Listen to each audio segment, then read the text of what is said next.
इतिवृत्तों की रचना। पूर्व में जैसा आपको बताया गया है, जैसा पहले आपको बताया गया कि मुगल सम्राटों द्वारा ये जो इतिवृत्त तैयार किए गए थे, ये इतिवृत्त हमें तत्कालीन समाज, तत्कालीन शासन, तत्कालीन राजनीतिक व्यवस्था, प्रशासनिक व्यवस्था, इसके पुनर्निर्माण में हमें बहुत महत्वपूर्ण योगदान देते हैं। ये बड़े उल्लेखनीय हैं। ये जो रचनाएं हैं, इस काल की इतिवृत्तियाँ, ये साम्राज्य और उसके दरबार पर काफ़ी प्रकाश डालती हैं, विस्तृत रूप से इनका वर्णन करती हैं।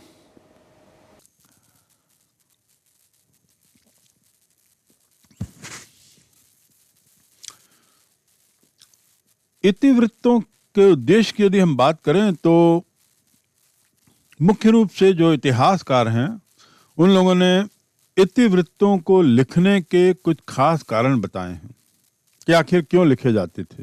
पहला, कि इनका मुख्य उद्देश्य होता था कि साम्राज्य के अंतर्गत जो लोग आते हैं, उनके सामने एक अच्छे राजा की, एक अच्छे राज्य की छवि प्रस्तुत करना। तो इसलिए ये बड़े महत्वपूर्ण होते थे कि राजाओं के शासन के बारे में, राजाओं के अपने प्रशासन के बारे में सामान्य जनता तक जानकारी देना और उन्हें एक प्रबुद्ध बनाना, उन्हें शासन के पक्ष में करना, ये एक उद्देश्य होता था। दूसरा, मुगल शासन का विरोध करने वालों को ये चेतावनी दे देना इन इतिवृत्तों के माध्यम से कि सामान्य के जो साम्राज्य की शक्ति के सामने उन सभी का विरोध निश्चित रूप से असफल रहेगा। अपनी लेखनी के द्वारा ये इतिवृत्त इतिहासकार, इतिवृत्त लिखने वाले रचनाकार, ये लोग ये बात बताने की कोशिश करते थे विरोधियों को कि संभल जाएं, विरोध ना करें, विरोध करने की चेष्टा ही ना करें, क्योंकि विरोध आप लोगों का असफल होगा और कुचल दिया जाएगा। ये मैसेज देना भी इसका उद्देश्य होता था। और तीसरा उद्देश्य, भावी पीढ़ियों को शासन का विवरण उपलब्ध कराना, आने वाले लोगों को तत्कालीन शासन के बारे में, तत्कालीन शासन व्यवस्था के बारे में, तत्कालीन शासकों के बारे में विवरण उपलब्ध कराने के उद्देश्य से भी ये इतिवृत्त लिखे जाते रहे होंगे। इनके आखिर विषय क्या थे? उद्देश्यों को जानने के बाद इसमें मूल रूप से क्या रहता था? चूंकि पहला बिंदु जो मैंने बताया कि ये शासकों के संरक्षण में, शासकों के प्रशासन की प्रशंसा में लिखे जाते थे, इसलिए स्वाभाविक रूप से शासक पर केंद्रित घटनाएं, शासक का परिवार, शासक का दरबार और अभिजात वर्ग के लोग, युद्ध और प्रशासनिक व्यवस्थाएं, ये इन इतिवृत्तों के मुख्य रूप से केंद्रीय विषय हुआ करते थे। यानी शासक और उसका प्रशासन, इस पर यह केंद्रित रहती थी। अकबर, शाहजहां और औरंगजेब की जीवन कथाएं, जिन पर लिखा गया है अकबरनामा, शाहजहांनामा और आलमगीर नामा। औरंगजेब को आलमगीर कहते थे। तो ये जो शीर्षक ही दिए गए हैं, इसी से स्पष्ट होता है कि इनके लोगों की नज़र में बादशाह का इतिहास ही साम्राज्य का इतिहास है, बादशाह का इतिहास ही दरबार का इतिहास है, और बादशाह का इतिहास लिखना मतलब बादशाह की प्रशंसा में ही, बादशाह के निर्देशन में ही लिखना है। तो कुल मिलाकर तत्कालीन बादशाहों के इतिहास को इसमें केंद्रित स्थान दिया गया है।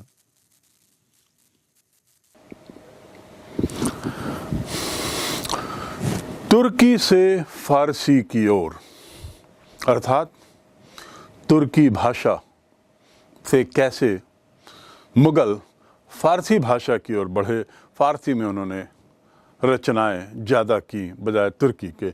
यदि हम इसकी बात करें तो अधिकतर इतिवृत्ति, बल्कि लगभग सभी वृत्ति फारसी में लिखे गए। हालांकि उनकी भाषा, मुगल लोगों की मातृभाषा जो थी वो तुर्की थी, लेकिन फारसी को अकबर ने राज दरबार की भाषा घोषित किया। और ये एक बहुत ही महत्वपूर्ण कदम था, बहुत ही एक दूरदर्शी कदम था कि उसने एक राज दरबार की भाषा घोषित की। वास्तव में इस काल में जितने भी ग्रंथ लिखे गए, जितनी भी इतिवृत्तियां लिखी गईं, उसमें बाबर ही अकेला ऐसा है जिसने तुर्की भाषा में अपनी बयां लिखी है, लेकिन बाकी सब फारसी में हैं। और फारसी राज दरबार की भाषा बनने के बाद ये कहा जा सकता है कि शुरू में फारसी जो थी वो शाही परिवार की भाषा थी, फारसी जो थी वो दरबार की भाषा थी, फारसी जो थी वो एक प्रशासन की भाषा थी। लेकिन समय के साथ साथ फारसी की गहराई, फारसी की जड़ें फैलती गईं। यदि फारसी राज दरबार की भाषा बनी और सारे कार्य फारसी भाषा में किए जाने लगे, तो यह आवश्यक हो गया था कि उस समय के लेखाकार, लिपिक और अन्य लोग भी इस भाषा को की न केवल जानकारी रखें, बल्कि इस भाषा में पारंगत हों। तभी तो वे तत्कालीन प्रशासन में कार्य कर सकते थे। तो हम कह सकते हैं कि फारसी भाषा उस समय एक सबसे महत्वपूर्ण भाषा बन चली थी। जहाँ तक क्षेत्रीय राज दरबारों की बात करें, तो कि जैसा मैंने बताया कि बहुत बड़ा साम्राज्य था, तो क्षेत्रीय प्रभाव क्षेत्रीय दरबार में तो रहता ही था। तो उन क्षेत्रीय राज दरबारों में भी फारसी भाषा का प्रभाव पड़ने लगा था। यहाँ तक कि जो ऐसी भाषाएं जैसे मराठी, तमिल और साथ ही साथ राजस्थानी, इन भाषाओं में जो शासकीय कार्य होते थे उन क्षेत्रों में, उन कार्यों में भी ऐसा देखा गया कि फारसी के मुहावरे या फारसी भाषा के कुछ शब्द, फारसी लेखन की कुछ बातें उस पर स्पष्ट, इन भाषाओं में भी स्पष्ट परिलक्षित होने लगी।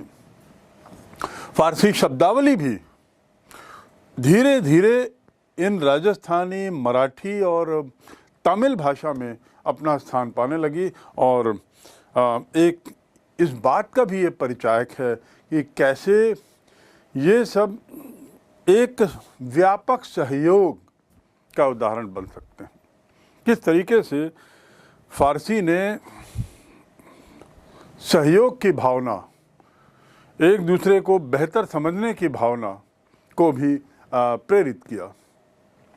किसी न किसी रूप में फारसी अब सब जगह पहुंच चुकी थी और ऐसा लग रहा था कि वह राज की दरबार की भाषा से निकलकर अब वो अंदरूनी इलाकों में जाने लगी है, क्योंकि जो निम्न स्तर के, नीचे श्रेणी के जो प्रशासन में कार्य करने वाले लिपिक आदि लोग थे, उन्हें फारसी जानना जरूरी हो गया था, फारसी समझना आवश्यक हो गया था। हमें ये ख्याल रखना चाहिए कि जिस काल की हम बात कर रहे हैं उस काल में फारसी का भी भारतीकरण होने लगा था। यानी फारसी भाषा जो थी वो भी भारतीकरण की ओर हो रही थी। और इसके बाद साथ ही साथ इसका एक कारण ये भी रहा होगा कि 16वीं 17वीं शताब्दी में फारसी का प्रयोग करने वाले लोग उपमहाद्वीप के भिन्न भिन्न क्षेत्रों से भारत आए थे, ये अलग अलग जगह से पहुंचे थे। और इसलिए पूरी संभावना है कि फारसी का भारतीकरण एक उस समय की नैसर्गिक प्रक्रिया बन चुकी थी। इनके द्वारा अन्य भारतीय भाषाओं का भी प्रयोग किया जाने लगा। फलस्वरूप फारसी भाषा में हम देखते हैं कि कई स्थानीय मुहावरे, स्थानीय शब्द, लोकोक्तियां, इनको स्थान मिल गया और इनका प्रवेश होने से भारतीयकरण की जो प्रक्रिया थी फारसी की, वह सरल होती चली गई। फारसी और हिंदी के एक दूसरे से संपर्क से एक नई भाषा का जन्म हुआ जिसे हम उर्दू कहते हैं। तो इस प्रकार उर्दू फारसी और हिंदी भाषा के एक दूसरे से परस्पर लंबे समय तक के संबंधों का परिणाम है। अकबर के काल में इस भाषा का खास विकास हुआ। आईन अकबरी के अनुसार तो अकबर के राज दरबार में उच्च कोटि के टोटल 59 कवि थे, 59, जिनमें से 50 ने फारसी भाषा में काफी लिखा था। यानी मूल रूप से अकबर के काल में भी फारसी भाषा में लिखने वाले लोगों की संख्या बहुत थी। गिजाली राज दरबार का पहला राजकवि था जो स्वयं फारसी भाषा का कवि था। 1572 में यानी अकबर के शासन के कुछ साल बाद ही गिजाली की मृत्यु हो गई और फैजी को राजकवि बनाया गया। अकबर के काल में फारसी गद्य के क्षेत्र में बहुत सारे ग्रंथ लिखे गए, बहुत सारी पुस्तकें लिखी गई और ये सब फारसी में थी। और इसी में सबसे ज्यादा प्रसिद्ध ग्रंथ तो है जो आपको मालूम है और मैंने पहले जिक्र किया है, अकबरनामा, जिसको लिखा अबुल फजल ने, जिसके कई भाग हैं, जिसका एक भाग कहलाता है आईन अकबरी। सम्राट अकबर ने देश भर के अपने साम्राज्य के बुद्धिजीवियों को, प्रबुद्ध वर्ग के लोगों को, समझदार लोगों को, उनके लिए एक साहित्यिक मंच प्रदान करने का, साहित्यिक मंच बनाने का एक बीड़ा उठाया और साथ ही हिंदू मुस्लिम एकता, हिंदू और मुसलमानों में सामंजस्य बैठाने के लिए भी उसने ये आवश्यक समझा कि एक अनुवाद विभाग बनाया जाए। तो साहित्य को बढ़ाना, उसको बढ़ावा देना और हिंदुओं और मुसलमानों, जिनकी दो मुख्य भाषाएं उस समय प्रचलित थी, हिंदी और फारसी और संस्कृत, इनके बीच में बेहतर तालमेल बैठाना, एक दूसरे को बेहतर समझना। तो उसके लिए अकबर ने एक बहुत बढ़िया काम किया और वह था अनुवाद विभाग की स्थापना करना। अनुवाद विभाग में उसने अरबी, संस्कृत, फारसी, तुर्की और अन्य भाषाओं के जो प्रसिद्ध ग्रंथ थे उनका अनुवाद कराया और इनको फारसी में विशेषकर इन सब का अनुवाद किया, क्योंकि फारसी राजकीय भाषा तो थी ही और साथ ही साथ ये भी ज़रूरी हो गया था कि जो शासन में जो कार्यरत लोग हैं वे फारसी में कार्य करने के लिए उनकी ज़रूरी था कि अन्य भाषाओं में प्रचलित जो प्रशासन संबंधी बातें हैं वे फारसी में अनुवादित हो जाएं, ताकि प्रशासन जो है वो स्वयं में एक सुचारू रूप से चलता रहे।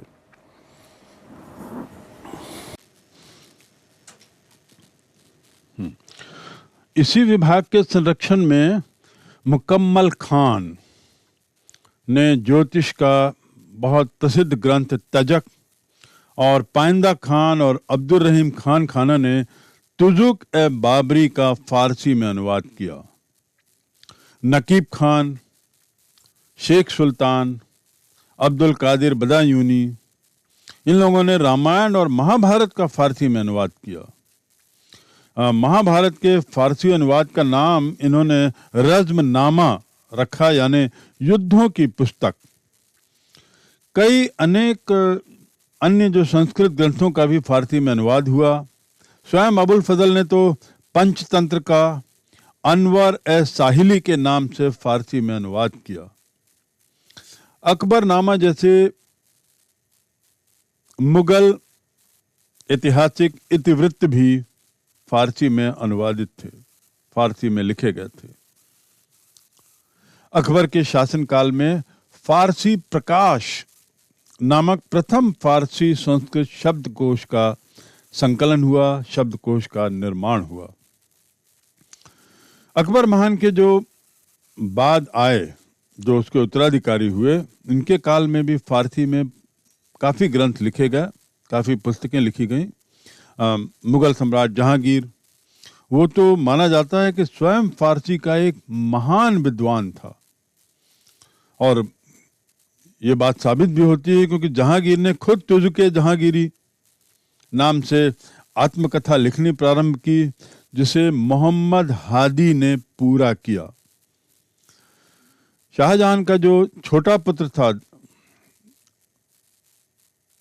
दारा शिकोह, उसने भी फारसी में अनेक ग्रंथ लिखे, और सबसे महत्वपूर्ण रचना जो उसकी थी उसका नाम है नज़्म उल बहरीन, दारा शिकोह के द्वारा रचित पुस्तक।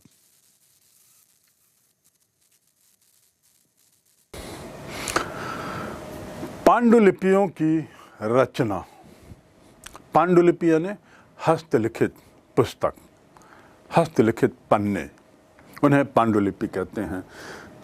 पांडुलिपियों की रचना के बारे में हमने जितना अभी पढ़ा है, उससे ये बात तो सिद्ध होती है कि मुगल काल में विभिन्न शासकों, विभिन्न सम्राटों के काल में पांडुलिपियों का निर्माण, उनकी रचना का एक बहुत अहम हिस्सा थी।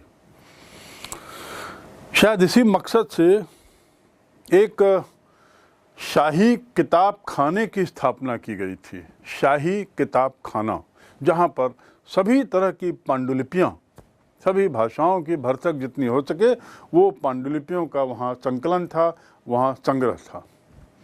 और जैसा कहा, ये निश्चित रूप से हस्तलिखित होती थी। इन हस्तलिखित पांडुलिपियों के आधार पर, उनके अनुवाद से पुनः फारसी भाषा की पांडुलिपियाँ यहाँ पे अनुवादित होती थीं, यानी पांडुलिपियों की रचना भी यहीं होती थी। तो इस प्रकार ये जो किताब खाना जो था वो एक महत्वपूर्ण हिस्सा हुआ करता था किसी राजा के दरबार में। इतिहासकारों की इतिवृत्त और जितने ग्रंथ थे, अप्रत्यक्ष रूप से इसमें कई लोगों का योगदान रहा होगा। एक जब पांडुलिपि बनती है तो उसको कंसीव करना, उस योजना को सोचना कि ये किस चीज़ की पांडुलिपि होगी। यहाँ से यदि हम बात करें तो कुछ प्रबुद्ध वर्ग के लोग रहे होंगे जो निश्चित रूप से अपने विचारों को लेखनी के रूप में लिखते होंगे। उसके बाद ही उसके पन्ने तैयार करने के लिए कुछ लोग लगे रहते होंगे, क्योंकि पांडुलिपियों के जो पन्ने होते हैं या होते थे वो एक विशिष्ट तरीके से बनाए जाते थे, विशिष्ट तरीके से तैयार होते थे। तो कागज़ बनाने वाले लोग, उनका भी सहयोग अपरिहार्य रहा होगा, और वे लोग भी निश्चित रूप से बहुत कुशल, पारंगत रहे होंगे अपने कार्य में। इसके साथ ही सुलेखक, जिनका कार्य था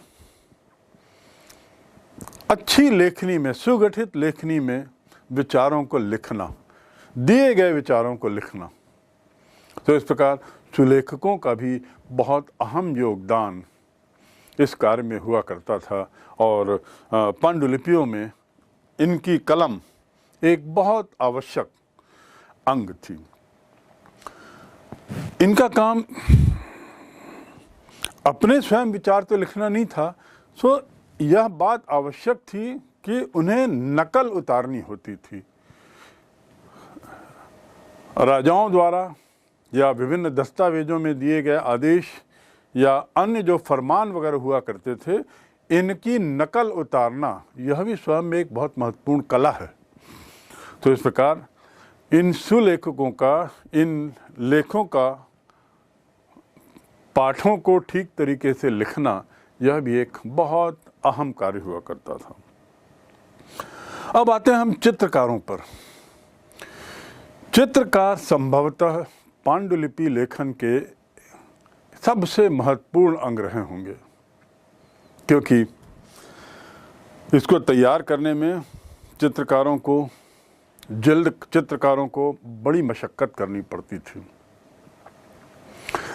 यदि हम बात करें कि जो नकल तैयार करने के बाद जो पन्ने हुआ करते थे उनको चमकाना पड़ता था, तो चमकाने के लिए भी एक अलग तरीके के कौशल की आवश्यकता होती थी, और जो लोग इस कार्य में दक्ष थे उन्हें पोस्तकार कहते थे, जिनका कार्य होता था पन्नों को चमकाना, उसमें जो भी दर्जित है वे चमकते हुए दिखें।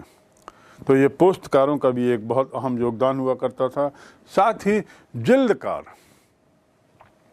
जिल्दकार उस पूरी सारी जो हस्तलिखित पन्ने थे उनको संलग्न कर उसके जिल्द को, उसके कलेवर को, उसके मुख पृष्ठ को एक सुसज्जित तरीका देना, सुसज्जित लुक देना, ये इनका जिल्दकारों का काम हुआ करता था। तो इस प्रकार हम देखते हैं कि इसमें, इस पांडुलिपियों की रचना में अनेक श्रेणियों का, अनेक तरह के लोगों का योगदान हुआ करता था।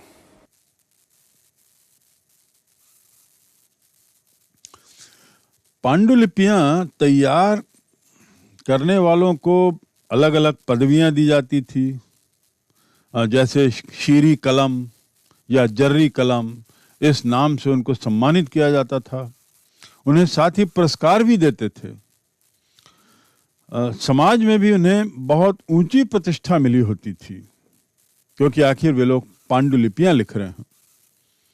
साथ ही कागज बनाने वाले और जिल्द साज, जो इस पांडुलिपि रचना की धुरी होते थे, वे एक तरीके से गुमनाम ही रहते थे।